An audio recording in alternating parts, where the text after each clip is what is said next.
Jenderal TNI Agus Subianto resmi dilantik menjadi Panglima TNI oleh Presiden Joko Widodo pada Rabu 22 November 2023 pagi. Pelantikan sebagai Panglima TNI ini terjadi ketika Jenderal Agus Subianto belum sebulan penuh menjadi Kepala Staf Angkatan Darat KAISAD. Dilihat dari perjalanan hidupnya yang dituangkan dalam buku yang ia tulis sendiri dengan judul Believe, tidak mudah bagi Agus Subianto untuk bisa meraih posisi seperti saat ini. 1. Ditinggal ibu kandung. Agus Subianto dibesarkan dari keluarga broken home. Ibu kandungnya pergi meninggalkan Agus Subianto ketika ia masih berusia 5 tahun. Agus sendiri tak tahu mengapa wanita yang melahirkannya itu tega meninggalkan dirinya dan keluarga begitu saja tanpa penjelasan. Tinggallah Agus dan 5 saudaranya bersama sang ayah Dedi Unadi yang merupakan prajurit TNI berpangkat sersan.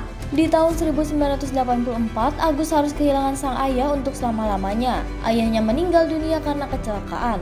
Motor yang dikendarainya ditabrak mobil box. 2. Dihajar polisi militer. Setamat SMA pada tahun 1986, Agus Subianto sempat menganggur. Kerjanya ketika itu hanyalah nongkrong bareng teman-teman. Pada suatu hari ia dan 2 temannya naik motor bonceng 3 tanpa mengenakan helm. Sampai di pertigaan Lewi Gajah, Baros mereka bertemu petugas polisi militer PM.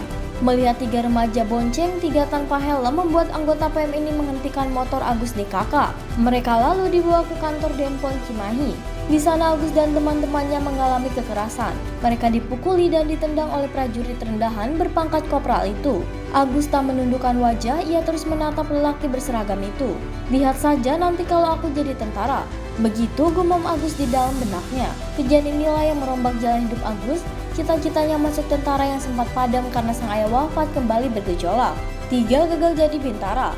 Sepulang dari kantor Denpom itu, Agus membulatkan tekad mendaftar sebagai tentara. Awalnya Agus mendaftar sebagai secaba.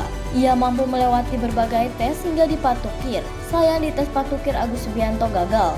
Di tahun 1888, Agus Subianto nekat mendaftar Akmil. Ia menjalani tahap demi tahap seleksi calon taruna. Nasib kali ini berpihak padanya.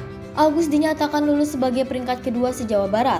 3 tahun Agus ditempa di Kawah Chandra di Mukti Magelang. Tahun 1991 Agus Subianto lulus dari Akmil. Siapa sangka orang yang pernah gagal menjadi bintara ini kini malah menjadi orang nomor 1 di TNI. Itulah nasib, tak ada yang tahu.